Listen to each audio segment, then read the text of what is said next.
Hi, and welcome to Early Retirement Roadmap, the show where I help you prepare for and thrive in early retirement. Now, most people think a retirement budget fails because you estimate the wrong numbers. As an early retiree, I think a retirement budget fails for these reasons: assuming retirement spending is going to behave, assuming every month will look about the same, and assuming every spending category will stay in its lane, assuming you'll spend exactly what you plan to spend and when you plan to spend it. And you know what they say about assuming things.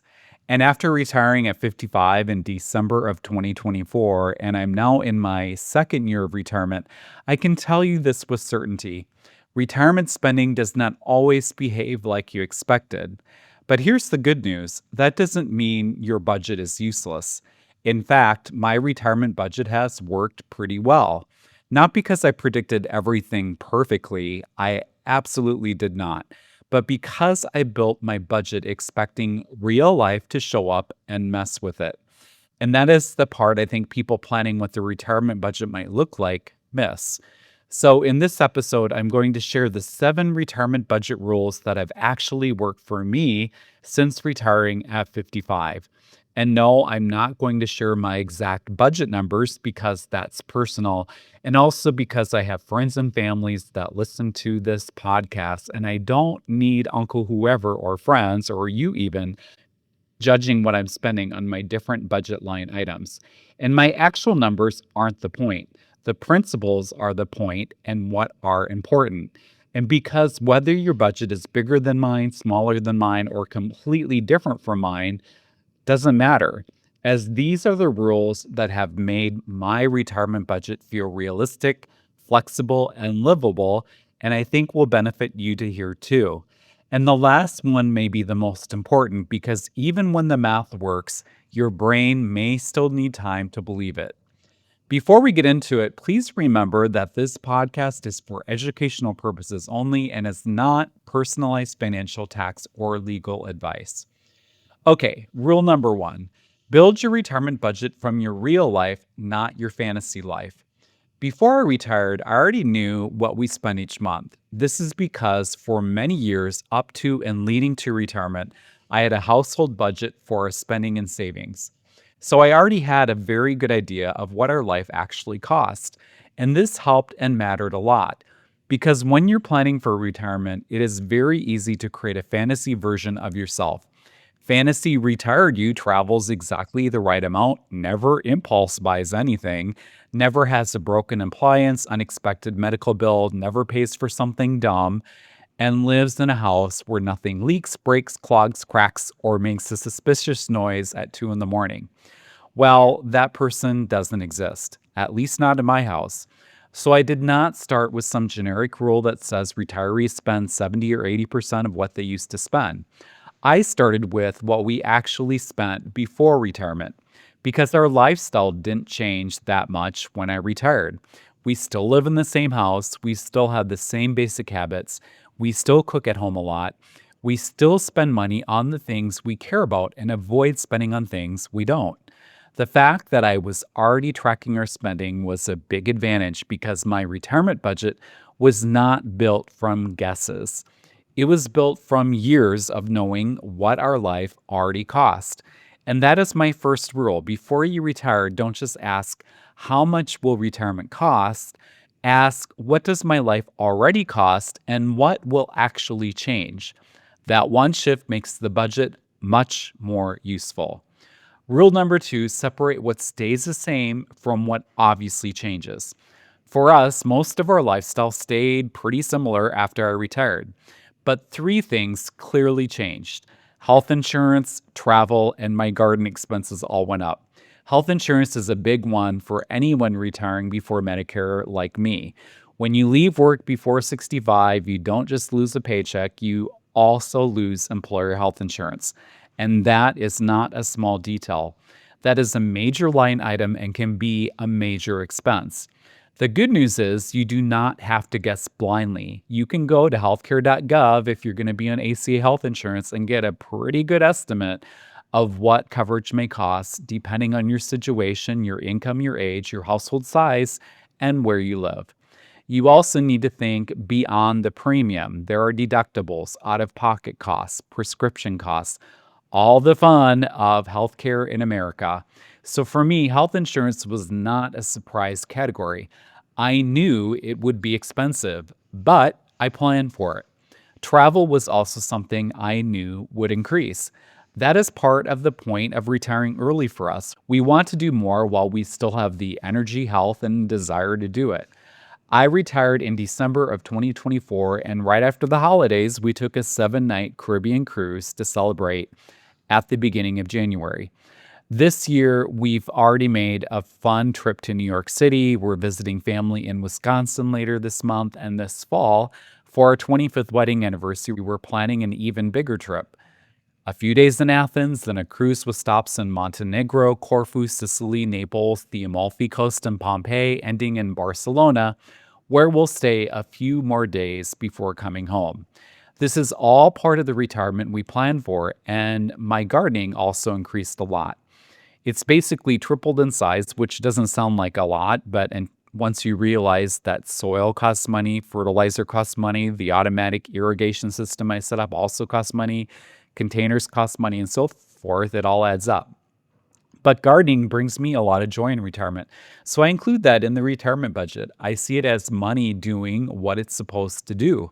And that's what this second rule is all about.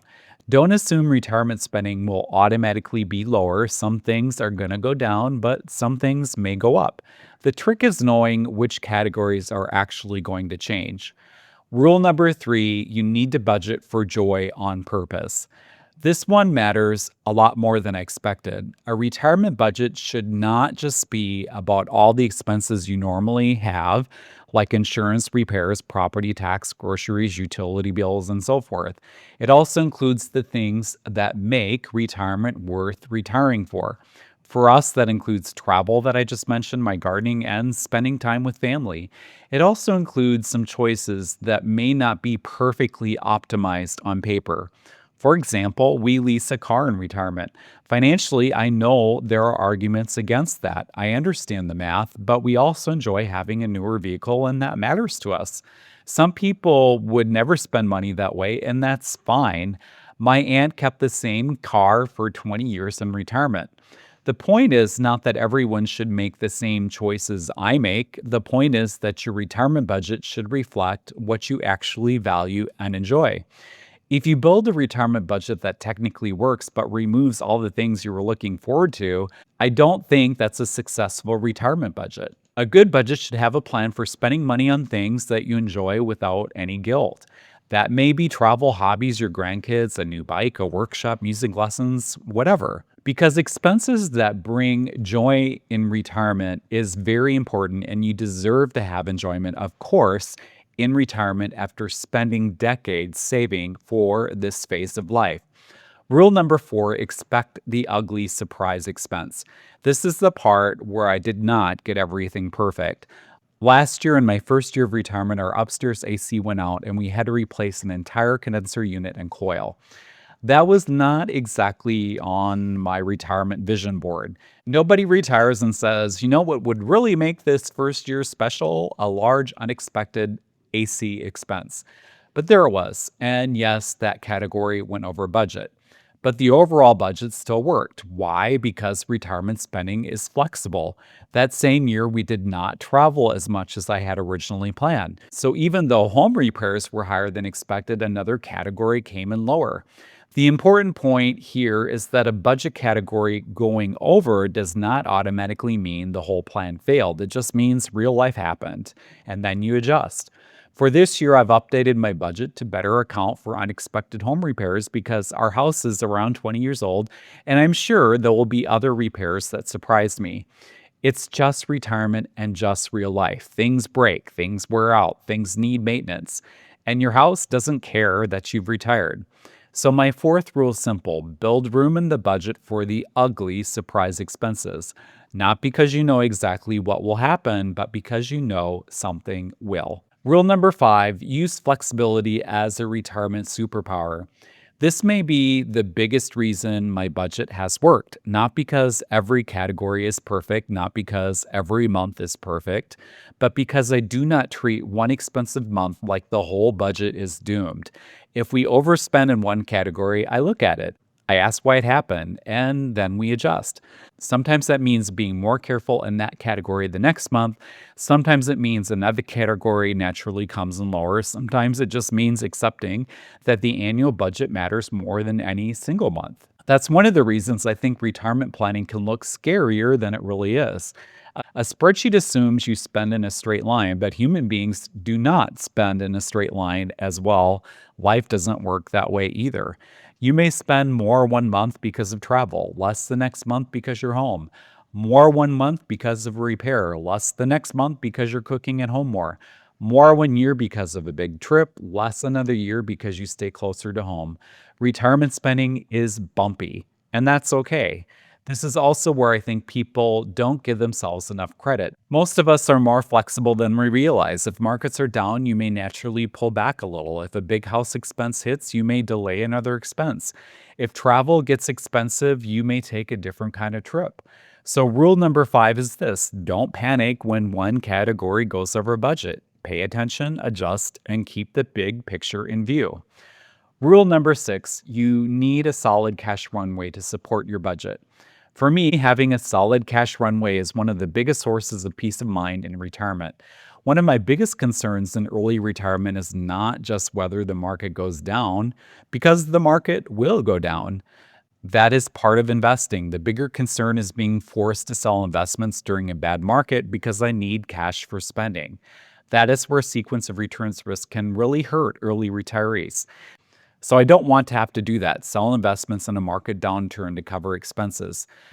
So for me, having a solid cash runway means I do not have to react emotionally at all when the stock market drops. I can ignore a lot of that noise because the money I need for my normal planned and budgeted for retirement spending is not dependent on selling investments at the wrong time. Beyond cash, I also moved a meaningful portion of my portfolio into more conservative assets for stability. But I still have plenty in foundational and growth investments too, because the money I should not need for a long time still needs the opportunity to grow. Rule number seven: check the budget often enough to trust it. Now, I check my budget monthly. At the beginning of each month, I look at how we did the previous month. If we overspend in one category, I pay attention to it. If something is trending higher than expected, I adjust the following month. If something was a one time expense, I do not overreact. Now, I realize that may sound too detailed for some people. Some people may prefer reviewing the budget quarterly. That's fine. Monthly is just the way I like to do it, and I also have a very type A personality, so I'm sure that's part of it too. Anyway, having detailed budgeting in place even before I retired was a big benefit because the habit was already built. I did not wait until retirement to suddenly become a budget person, and the monthly budget check does something important for me. It keeps small issues from becoming big issues. If one category is high, I know it. If another category is low, I know it. If the annual plan is still fine, I know it. That knowledge gives me confidence and helps me to adjust as needed month to month to stay on track. And confidence is a bigger part of retirement spending than I expected because here is something I learned after retiring. Even if the math works, it can still take time to feel comfortable spending from the pile you spent decades building. For years, your job is to save, invest, accumulate, and not touch the pile. Then one day, retirement arrives, and suddenly the thing you trained yourself not to touch becomes the thing that funds your life. That is a strange and big mental shift. For me, it took at least a year to feel more comfortable spending in retirement, and now in my second year, I'm still getting used to it, but much better than the first year. Not because the budget or math was failing, but because going from saving to spending is a big psychological change. And I think a lot of retirees experience that. So the seventh rule is not just to track your budget, it is to let your budget prove itself to you month by month, year by year. You start to see that some categories go up and others go down. You start to see that spending on travel or hobby or really anything that you enjoy, you are not being reckless if it was planned. And you learn to trust your budget plans and the related spending. I know this is all a little dry and boring, but boring is underrated and it's what we want in retirement planning. So, those are the 7 budget rules that have actually worked for me since retiring at 55. Build it from your real life. Know what will actually change. Budget for joy and purpose. Expect ugly surprise expenses. Be flexible. Have a solid cash runway and check the budget often enough to trust it. The biggest takeaway is this: a retirement budget does not need to predict everything perfectly, it just needs to account for real life. Because real retirement is not a smooth line. Some months are expensive, some months are quiet, some years you travel more, some years you have unexpected, expensive house repairs. Some expenses will fade away, but if your budget has room for flexibility, if you know what matters to you, and if you have a plan for where the money is coming from, retirement spending becomes a lot less scary.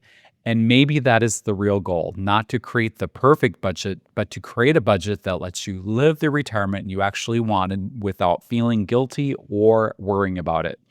Because the point of retirement is to use the money you save to build a life you are glad to wake up to. And if your budget helps you do that, then it's doing its job. Also, quick note, I'd like to invite you to consider joining my Patreon. You can join for free, and I have a lot of free tools for you to use. Things like my ACA Manji Estimator, Retirement Readiness Scorecard, Cash Runway Worksheet, 10 Ways to Lower Your ACA Premiums ebook, Treasury Bill and CD Ladder Guides, Quarterly Retirement Review Worksheet, and more. I made those resources free because I want them to help as many people as possible. And if you'd like to go a step further, the paid Roadmap member tier is now just $5 a month. That gets you early access to new podcast episodes, all of my podcast episodes ad free, and access to the private Roadmap member community discussion space where paid members can ask questions, share experiences, compare notes, and communicate with others who are thinking seriously about retirement. I'll participate regularly, but my goal is to build a real community, not just make it about me. You can join my Patreon for free or become a Roadmap member by using the link in the description or the show notes. And go to mikeupland.com for all of my media. Thanks so much for listening, and until next time, take care and make the most of today.